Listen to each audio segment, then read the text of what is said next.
lean to the explanations given by our world mythologies, which suggest external intervention by people from another place, and I mean an extraterrestrial civilization. In the records of human history, there exist shocking tales that transcend time and space, captivating the imagination and challenging the boundaries of our understanding. Among these tales, none looms larger than the saga of the Anunnaki, mythical beings, said to be gods hailing from a distant planet. But who were the Anunnaki, and how did they shape humanity's fate? Join us on this captivating adventure as we delve into the saga of the Anunnaki, gods from planet Nibiru and the makers of man. Shocking secrets of Sumerian civilization. Long before the Great Pyramids rose majestically in Egypt, and even before the mystical Stonehenge was conceived, there was a land known as Mesopotamia, often praised as the cradle of civilization. Here, amidst the fertile plains, the ancient civilization of Sumer thrived. While we may uncover scattered sites predating Sumer, like Gobekli Tepe and Tel Hureyra, they pale in comparison to the greatness and innovation of Sumer. In the bustling Sumerian city, the very foundations of modern society were laid. It was here that writing first took form, forever altering the course of human communication. The wheel, that simple yet revolutionary invention, found its genesis in these lands. The first sailboat that gracefully navigated the waters was an invention born of Sumerian creativity. Their agricultural skills knew no bounds, as they engineered the earliest plows and devised complex irrigation systems that sustained vast fields.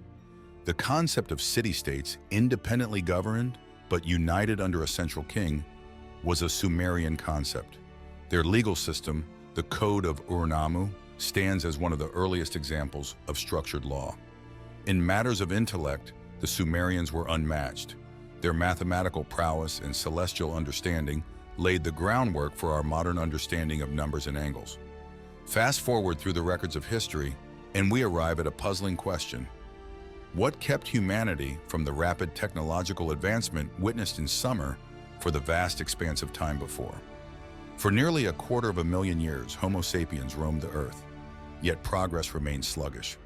The answer, as ancient Sumerian texts suggest, lies deep within the earth's embrace. For millennia, humans toiled in the depths, not in pursuit of coal, but of a far more precious substance: gold. Gold, valued for its conductivity and purity, held little practical value to our ancestors. It languished in obscurity, admired for its brilliance but largely untouched. However, the tale of gold took a dramatic turn in the 20th century. Suddenly, this once neglected metal became the cornerstone of modern civilization. Its applications in electronics, medicine, and environmental remediation propelled it to the forefront of human endeavor. Gold, once deemed useless, now stood as the most valued metal in the world. Interestingly, gold's significance extends beyond its tangible properties.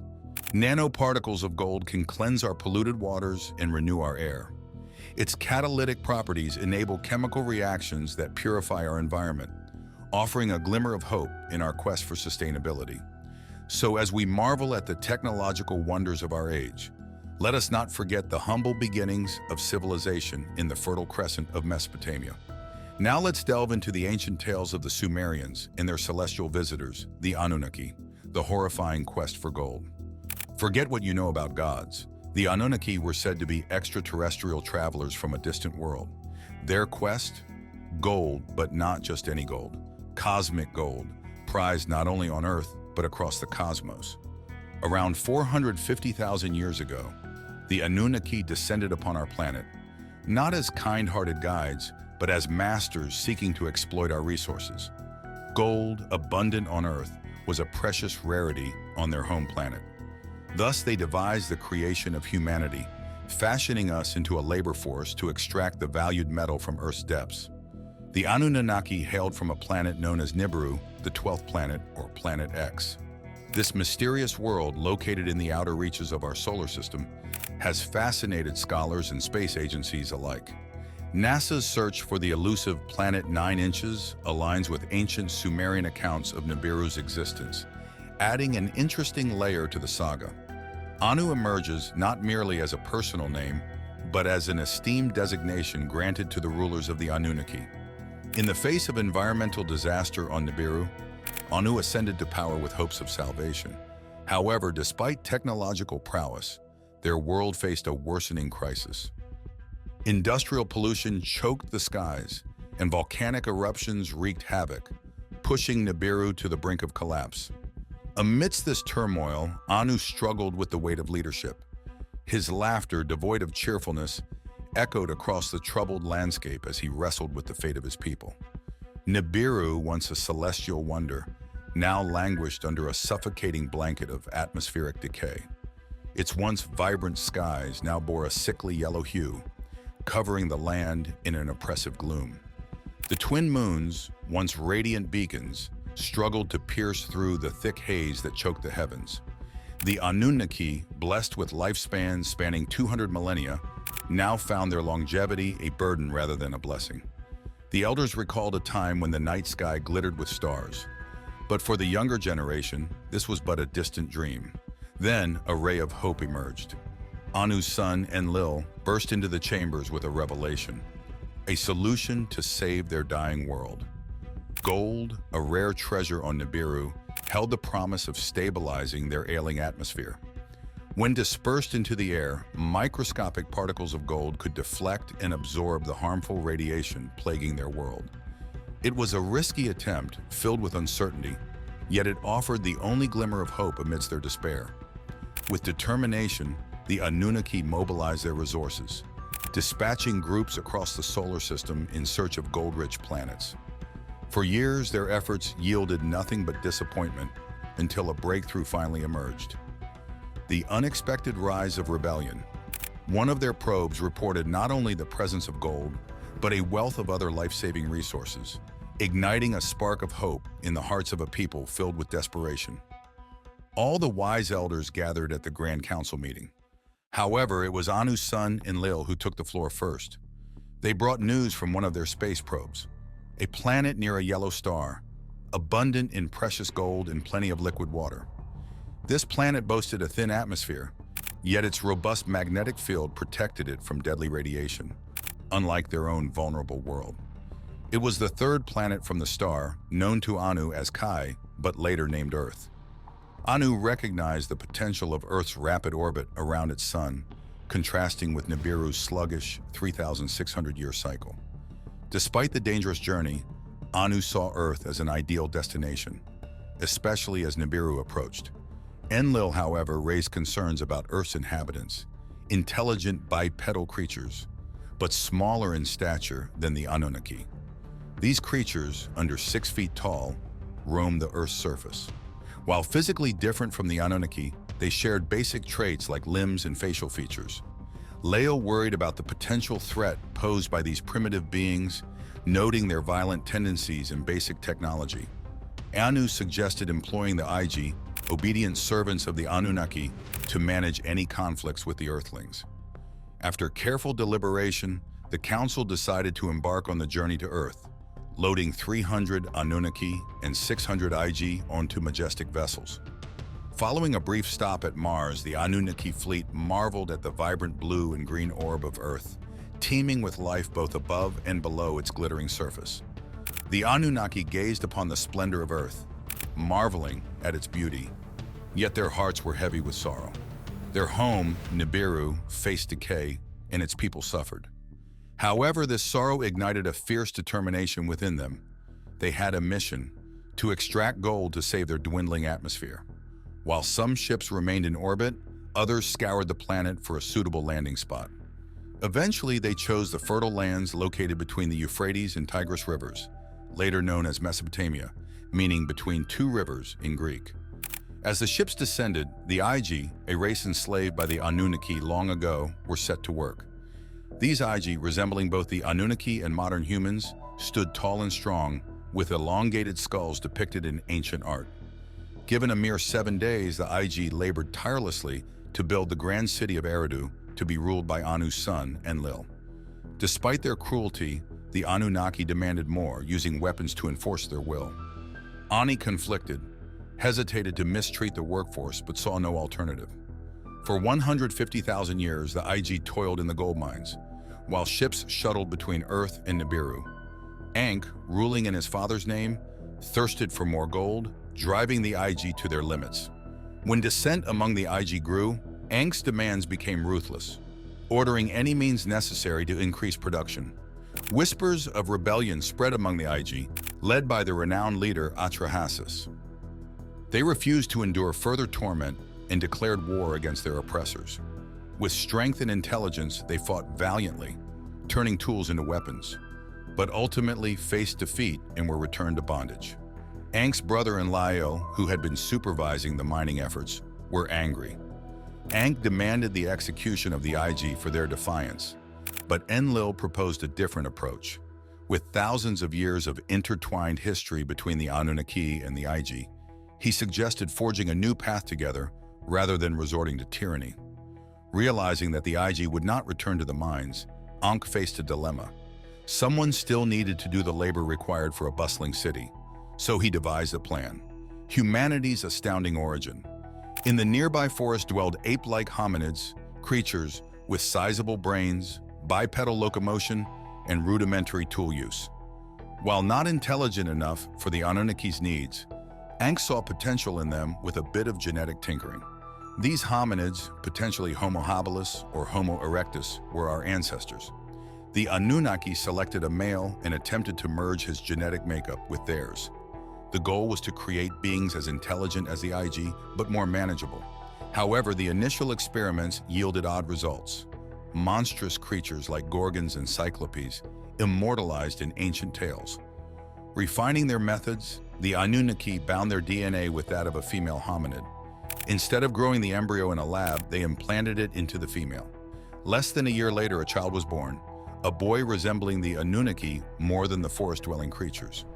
They named him Adamu, echoing the biblical figure Adam, the first man created from the earth. Across various ancient cultures, creation myths share similarities. Man crafted in the image of gods, blending divine essence with earthly elements. Some theories, like Dr. Ellis Silver's, even suggest extraterrestrial involvement in human origins. This rapid leap in intelligence, coupled with peculiarities like our susceptibility to sunburn, fuels speculation about our unique evolutionary journey. The Anunnaki didn't stop at Adamu. They also crafted a female counterpart, Hea. Their aim?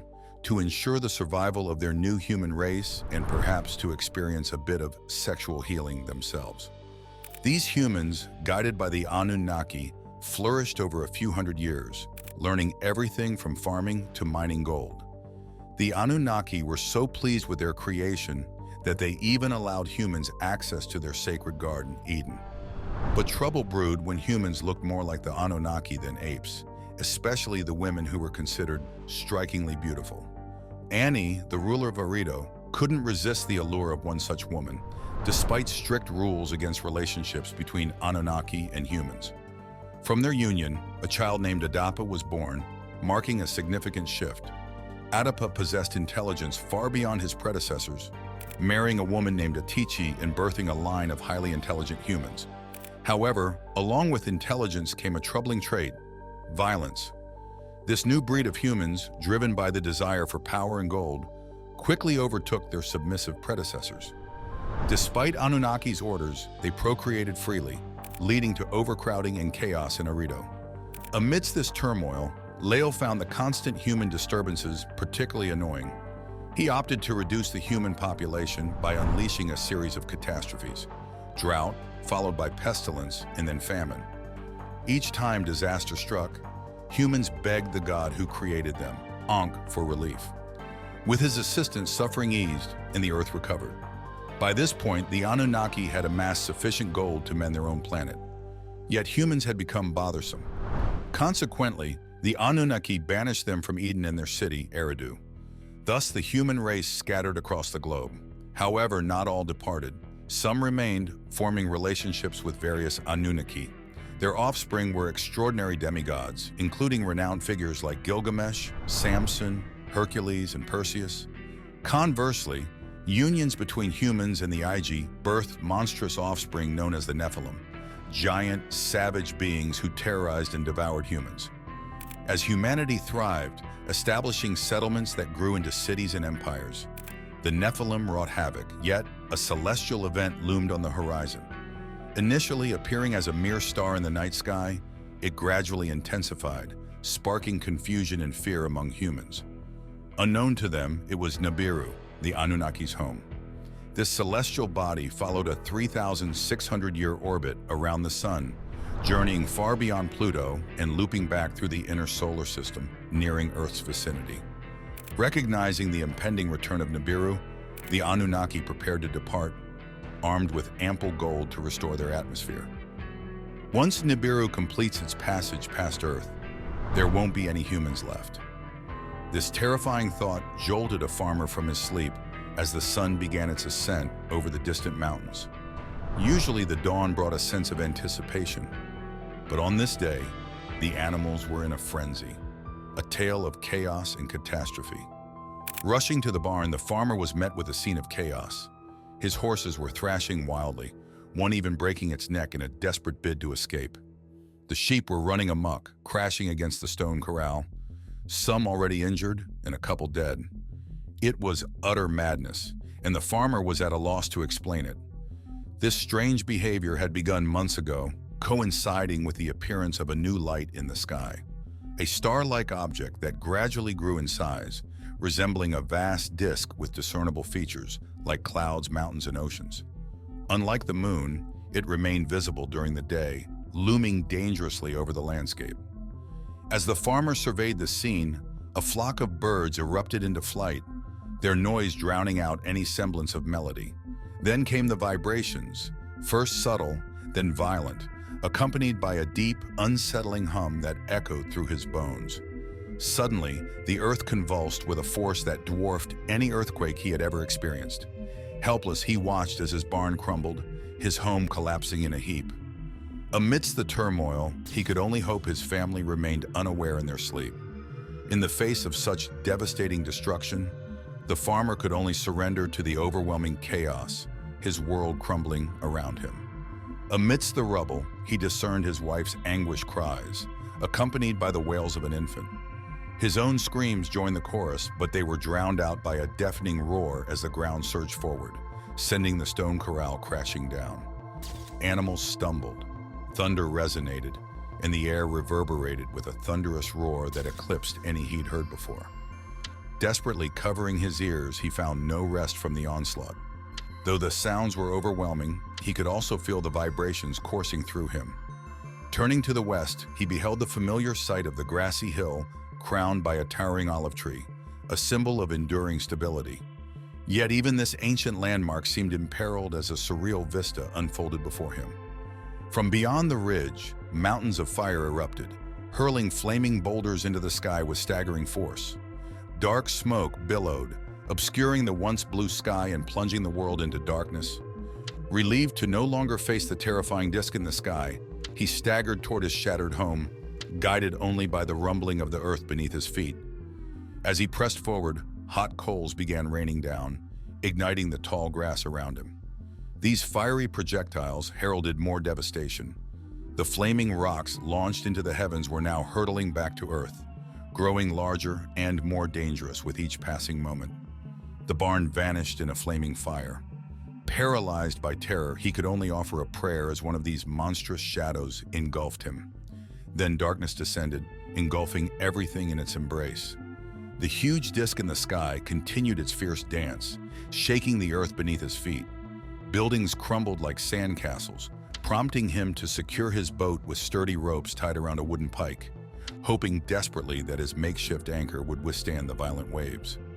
His gaze stretched to the horizon, where an immense white mass spanned the entire expanse of the world. Initially struck with silent awe, he soon discerned that this was no ordinary cloud. It was a mountain made of water, a colossal wave unlike anything he or anyone had ever witnessed. Its towering crest pierced the heavens, dwarfing even the loftiest mountains, casting a shadow that extinguished what little light remained. Growing larger by the moment, the wave surged forth with unstoppable force. In mere seconds, it dominated his view entirely, an impending force of nature. He resigned himself to his fate, finding solace in the embrace of the sea. This, he thought, would be a fitting end. In the cosmic realm above, the Annunaki beheld the unfolding catastrophe. They watched as continents vanished beneath the ocean's wrath, leaving only a scattering of islands. Aware of the impending calamity, they deliberated among themselves. Initially, they contemplated allowing humanity to perish, viewing them as a mere inconvenience. However, Ankh, who harbored affection for humans, proposed a compromise. The flood would proceed as planned, yet one man and his family would be spared, a wise and virtuous man named Utnapishtim. The rebirth of civilization. Guided by the wisdom of Ankh and others, Utnapishtim constructed a large boat, an ark, to preserve life's essence. When the flood finally arrived, it eradicated all life on Earth, save for Utnapishtim, his kin, and the ark's precious cargo. In the aftermath, Utnapishtim released birds to seek land, eventually finding refuge atop a mountainous isle. And thus life began anew, humanity rising from the ashes of the flood, their knowledge lost but their resilience unwavering. Impressed by humanity's endurance, Ankh and his companions descended from the heavens, emerging from the depths of the sea to bless humanity with the gift of civilization once more. Humans learned to construct magnificent cities, and some speculate that the Anunnaki aided them in erecting colossal structures like the pyramids and obelisks found in Egypt and South America. The last time Nibiru swung by Earth was roughly 700 years ago, coinciding with the rise of the Sumerian civilization, considered the first civilization on Earth. Nibiru has a lengthy orbit of 3,600 years, occasionally approaching Earth closely enough to cause catastrophic events. About 13,000 years ago, during the Younger Dryas period, which coincides with a possible passage of Nibiru, there was a significant flood. While some attribute it to a meteor impact or a solar event, what if it was Nibiru's presence that melted ice sheets and flooded the Earth? Could this be the very story passed down through generations? The oldest known flood myth originates from ancient Sumer, dating back around 7,000 years. Despite its antiquity, Sumerian writings detailing the Great Flood story still endure, providing invaluable insights. The Epic of Gilgamesh recounts this tale even earlier than Sumerian records suggest, aligning with archaeological findings. Some researchers, like Graham Hancock, propose the existence of a civilization predating the flood. Though lacking advanced technology, this civilization observed and interacted with entities akin to gods. Carvings and writings from diverse cultures worldwide, Sumer, India, China, Japan, Egypt, Pacific Islanders, Native Americans, recount similar narratives. Gods descending from the heavens, creating humanity, unleashing floods, and aiding in reconstruction. These shared stories hint at a common thread woven through humanity's collective history. Nibiru is expected to make its return around 2900. Perhaps it will be a peaceful event, allowing humanity to continue progressing and finding new ways to communicate with the ancient sky gods. Or it could be a tumultuous arrival, causing another catastrophe that reshapes the Earth.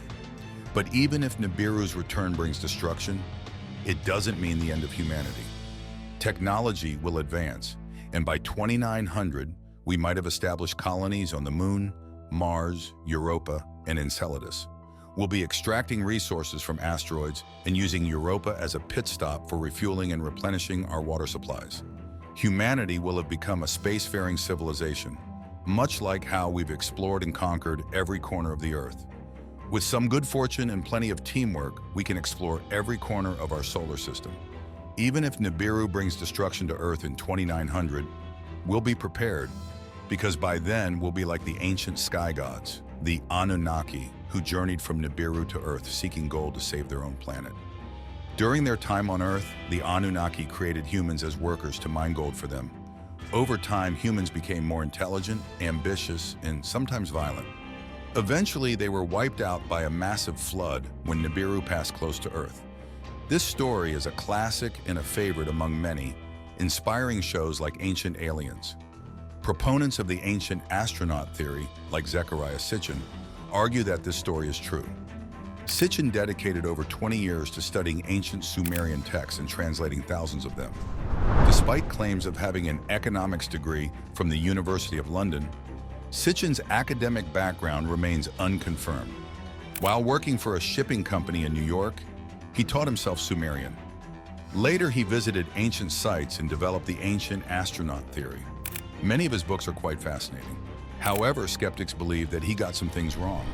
Sitchin's translations of Sumerian texts are more like interpretations than accurate translations. For example, he misunderstood the term Anunnaki.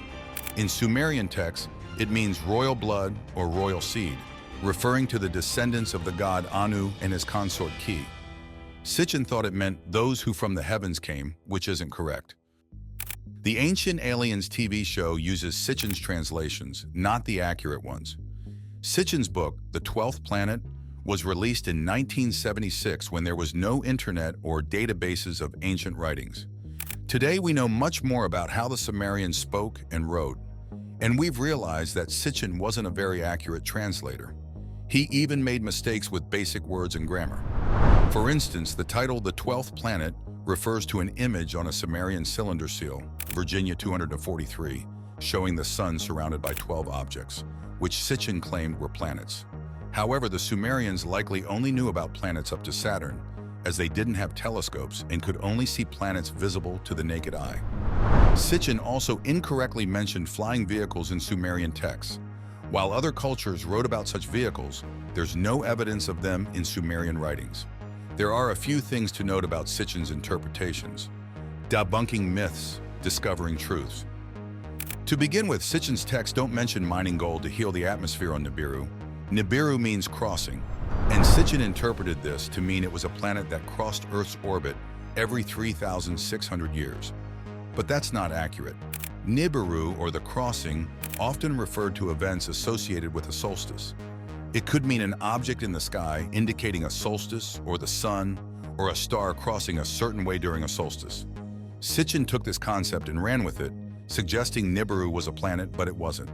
It's unclear how he came up with the 3,600-year orbit idea, especially considering such a significant event would likely be well documented.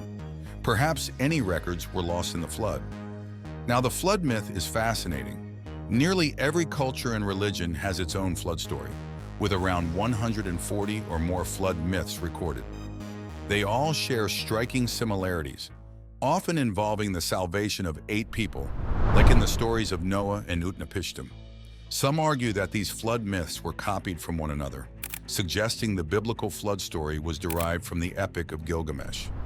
However, when the ancient Sumerians wrote about the flood, they considered it an event from their distant past, suggesting it may have actually occurred. Additionally, many cultures have creation myths about a god adding their essence to clay. This essence could symbolize DNA, and the clay could represent early hominids. Sitchin's ancient astronaut theory, however, is considered pseudoscience. His work has been criticized, but is the story of the Annunaki and Nibiru completely debunked? Not so fast. Skeptics have long demanded tangible evidence, physical proof of the Anunnaki's existence. For thousands of years, the Sumerian cities of Eridu and Ur were dismissed as myths. However, they were eventually discovered, lending some credibility to ancient accounts. In the city of Ur, a tomb was unearthed containing the skeleton of a queen from the first Sumerian dynasty. This finding raised interesting possibilities. According to legend, the Anunnaki were said to have interbred with humans, resulting in human-Anunnaki hybrids. The queen's elongated skull bore a resemblance to descriptions of Anunnaki skulls. Efforts to test her DNA have faced resistance, but if confirmed, it could provide compelling evidence. Interestingly, similar elongated skulls have been discovered worldwide, including in Peru, known as the Paracas skulls. Surprisingly, DNA testing revealed genetic markers typical of people from the Middle East, particularly Mesopotamia. This discovery challenges conventional wisdom and fuels speculation about ancient transcontinental connections. While mainstream science remains skeptical, some researchers like L.A. Marzulli believe these skulls may belong to Nephilim hybrids, echoing ancient narratives of divine human unions. Moreover, in 2015, Caltech researchers detected evidence of a massive object in the outer solar system, possibly a planet similar to Nibiru. Though no direct images exist yet, its gravitational influence on distant objects suggests its presence with a high probability. For a long time, people believed that the large brain of Homo sapiens was the key to our intelligence. Surprisingly, Neanderthals had brains the same size as ours. They weren't just simple cavemen. They built families, societies, and created art, music, and organized wars. Yet Homo sapiens eventually outlasted them. Neanderthals were incredibly strong, much stronger than humans, and with brains the same size, they should have had the upper hand. So why didn't they dominate us? In 2013, scientists discovered Homo naledi, an early human species with tiny brains, only a third of the size of ours. Despite this, they crafted stone tools, performed funeral rituals, suggested religious beliefs, and possibly had language. They were remarkably intelligent. This challenges the notion that brain size alone determines intelligence. In 2020, researchers at the Max Planck Institute found a fascinating genetic mutation in Homo sapiens called TTTECA1. This gene triggered faster neuron creation in our brains, a trait not seen in other hominid species, including Neanderthals. The difference? Just one amino acid. This small tweak, possibly from genetic engineering, allowed Homo sapiens to grow neurons much faster, giving us a cognitive advantage. For 300,000 years, Homo sapiens didn't change much, but then something shifted. Suddenly, we started inventing and reasoning. Within a few generations, Neanderthals disappeared, and Homo sapiens became the dominant species, rapidly advancing ever since. The TKTL1 gene acted like a turbo switch in our minds, shaping who we are today. What are your thoughts on the legend of the Anunnaki? Let us know your opinion in the comments below. And if you enjoyed watching this video, make sure to give it a thumbs up and subscribe to the channel.